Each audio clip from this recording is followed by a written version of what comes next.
Exercise 9.1 से आज है हमारे पास क्वेश्चन नंबर 8।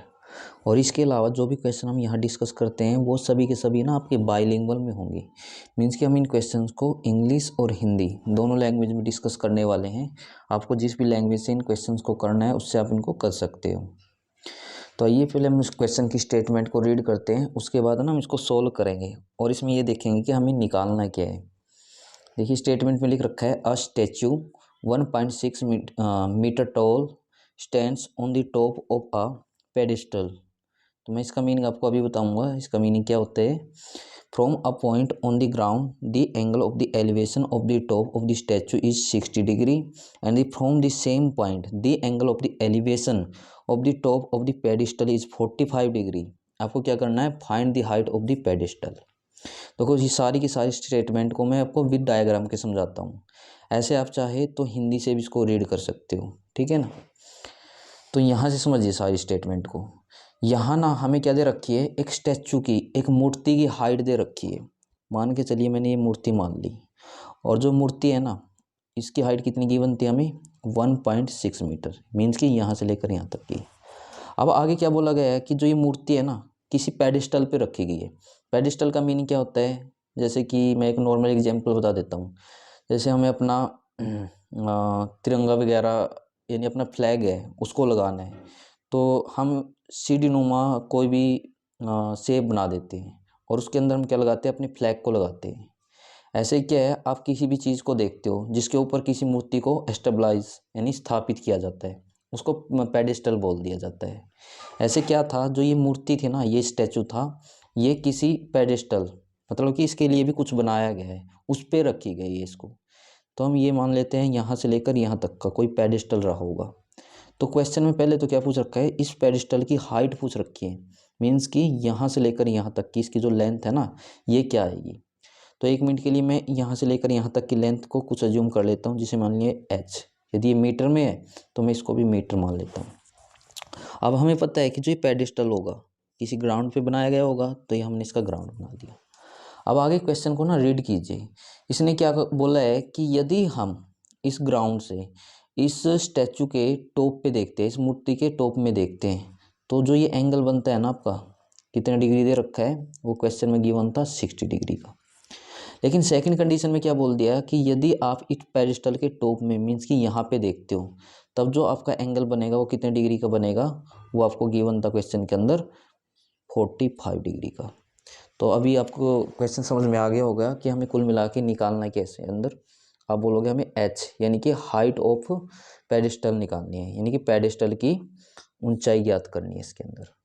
तो सबसे पहले हम क्या करेंगे, इस ट्रायंगल की नेमिंग करेंगे। जैसे मैंने इसको A पॉइंट मान लिया है, देन इसको B, ये C और इसको हमने D मान लिया। अब इसको सोल्व करते हैं कि जो पहले हमें निकालना है ना उसको लेट कर लेते हैं। Let be the height of the pedestal, यानी पेडिस्टल की हाइट कहाँ से कहाँ तक थी, आप बोलोगे C पॉइंट से लेकर D पॉइंट तक की। तो मैं इसको राइट करा देता हूँ, CD is equal to h metre मानी हमने। हिंदी में आप कैसे राइट करोगे, माना पेडिस्टल की ऊंचाई, यानी कि ये क्या थी हमारी, अब बोलोगे CD इज इक्वल टू क्या मान रखी थी आपने, h मीटर। अब आगे करने का तरीका क्या है, आप यहाँ देख पा रहे होंगे कि हमें ने क्या करना होता है, हर एक क्वेश्चन में एक तो छोटा ट्रायंगल और एक बड़ा ट्रायंगल लेना होता है। जैसे कि एक तो हमारे पास छोटा ट्रायंगल ये है। अब जो ये छोटा ट्रायंगल है किस बड़े ट्रायंगल के अंदर आया है, आप बोलोगे इस बड़े वाले ट्रायंगल के अंदर आया है। तो पहले हम क्या करेंगे, इनडायरेक्टली इस छोटे ट्रायंगल को सोल्व करेंगे, उसके बाद हम क्या करेंगे, इस बड़े वाले ट्रायंगल को सोल्व कर देंगे। तो पहले हम यहाँ राइट कर देते हैं इन ट्रायंगल DBC, ठीक है ना, DBC, और हिंदी में लिखना आपको त्रिभुज DBC में। अब ये राइट करने के बाद अब रेशो कैसे बनाना है, इनडायरेक्टली आप रेशो बना सकते हैं किसका, यानी कि इसका रेशो इसके साथ में या फिर इसका रेशो इसके साथ में। देखो गिवन तो कुछ भी नहीं हमें, फिर भी ना कुछ तो हमें बनाना ही पड़ेगा। तो मैं क्या करता हूँ, CD का रेशो BC के साथ में बना देता हूँ। तो यहाँ राइट करेंगे CD अपॉन में BC। इक्वल टू, अब मुझको बताइए ये सी डी क्या था, अब बोलोगे परपेंडिकुलर था, मीन्स कि लंब था अपॉन में, और जो ये बी सी था ये क्या था आपका बेस था, मतलब ये हमारा आधार था। अब सी डी क्या मान रखा आपने, अब बोलोगे एच मीटर मान रखा है ना, हमें इसके बी सी का पता है तो बी सी का भी बी सी रखते हैं। अब मुझको बताइए पी बाई बी लंब बटे आधार किसका फॉर्मूला होता है, अब बोलोगे टेन थीटा का फॉर्मूला होता है, लेकिन इस वाले ट्रायंगल में थीटा क्या है, आप बोलोगे ये था हमारे पास 45 डिग्री। देन आगे सोल्व करते हैं, एच अपॉन में B C is equal to, तो मुझको बताइए टेन 45 डिग्री की वैल्यू क्या होती है, तो आप बोलोगे 1 होती है।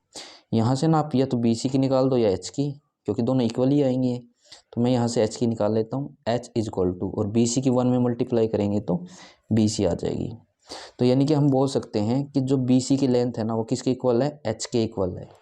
तो फिलहाल के लिए हम मान लेंगे इसको इक्वेशन नंबर 1।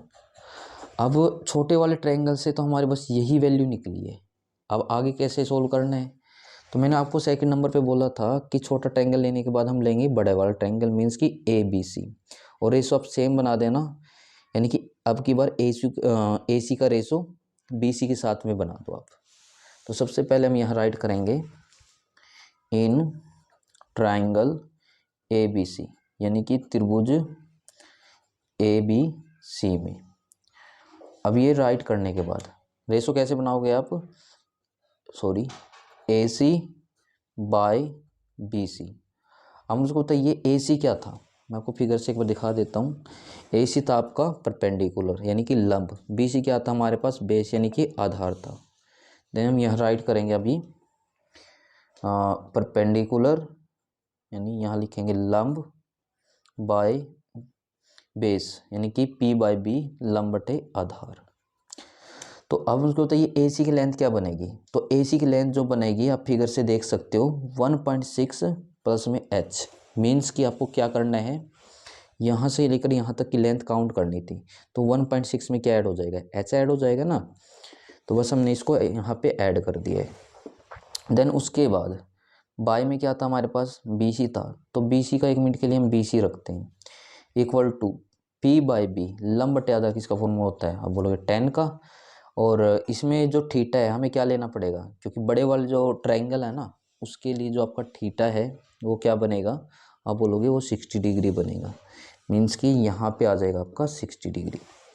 अब आगे इसको सोल्व करते हैं, 1.6 plus h upon B C is equal to, तो मुझको बताइए 1060 डिग्री की वैल्यू क्या होती है, यदि आपने टेबल लर्न किया तो आप बोलोगे 1060 डिग्री की वैल्यू √3 होती है। देन हम आगे फिर इसको सोल्व करते हैं, 1.6 plus h is equal to √3। अब देखो ये डिवाइड में था, इसके साथ में आके क्या हो जाएगा बी सी मल्टीप्लाई में, तो यहाँ कर देते हैं इनटू बी सी, और इसको मैं मान लेता हूँ फिलहाल के लिए इक्वेशन नंबर 2। अब यहाँ देखिए इक्वेशन 1 से ना हमने 2 वैल्यू निकाल रखी है, एक तो एच इज इक्वल टू बोल सकते हो बी सी, या B C is equal to h बोल सकते हो, लेकिन क्वेश्चन क्या था, आप बोलोगे क्वेश्चन था हमारे पास हमें ना इस पेडिस्टल की हाइट निकालनी थी। तो अब ये हाइट कैसे निकाल सकते हैं, अब आपको एच की जगह बी सी नहीं रिप्लेस करना है, क्योंकि यदि आप एच की जगह बी सी रिप्लेस करोगे तो क्या आ जाएगी, बी सी की लेंथ आएगी। इनडायरेक्टली आप बी सी से भी निकाल सकते हो वैसे इसको, लेकिन ना हम डायरेक्ट ही सोल्व कर लेंगे, तो आपको एच की बजाय क्या रिप्लेस करना पड़ेगा, बी सी को रिप्लेस कर दो, क्योंकि यहाँ एच आएगा और लास्ट में क्या निकाल लेंगे, एच की वैल्यू निकाल देंगे। तो अब यहाँ आपको राइट करना है पुट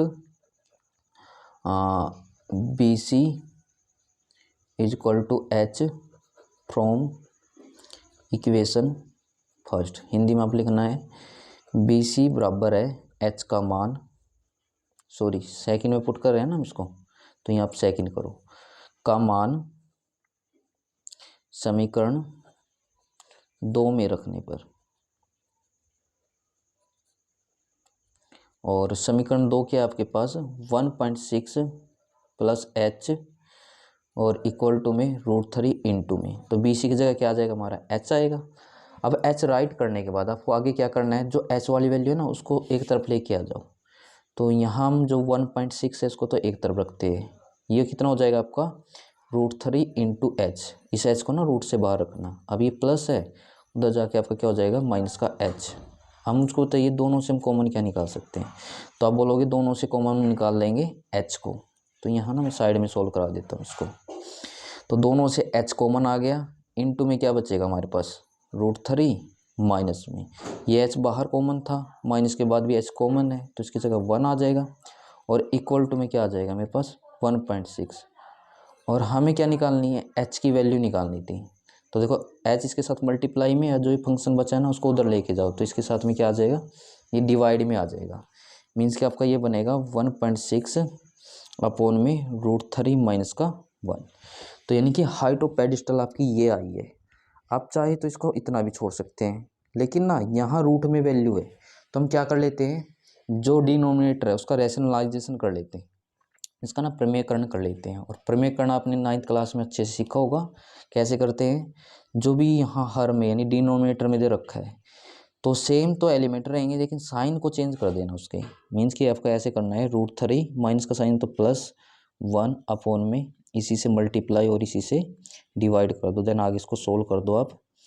तो आगे सोल्व करेंगे 1.6 की इसमें करते हैं तो ये हो जाएगा हमारा 1.6 इंटू √3 प्लस में 1 और डिवाइड में। देखो हम यहाँ पे एक आइडेंटिटी यूज़ कर सकते हैं। वो आइडेंटिटी क्या है, a minus B a plus B, क्योंकि दोनों क्या है, ये कॉमन है √3 1 एंड 1। तो ये क्या होता है a का स्क्वायर।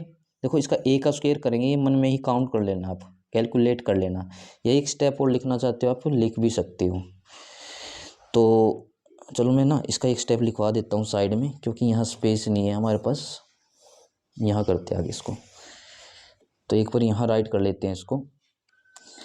अब ये मैंने ना यहाँ लिख दिया, अब आगे सोल्व कीजिए इसको। देखो h इज इक्वल टू ये हो जाएगा आपका 1.6 इंटू √3 प्लस का 1।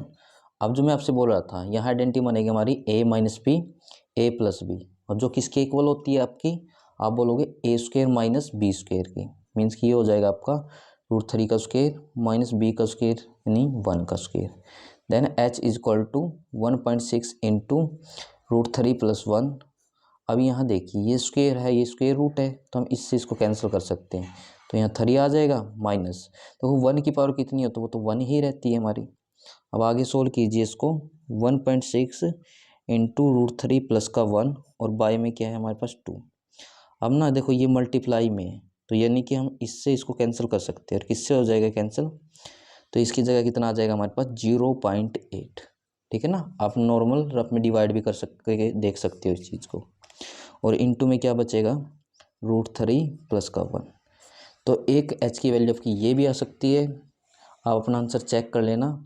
और सेकंड h की वैल्यू आपकी क्या हो सकती है, ये इतनी वाली भी हो सकती है, सिर्फ इतनी विदाउट रैशनलाइजेशन के बिना। ठीक है, जो भी है वो उसको चेक कर लेना। तो h इज इक्वल टू आ गया हमारे पास 0.8 इंटू √3 प्लस 1। तो हमें क्वेश्चन में यही निकालनी थी।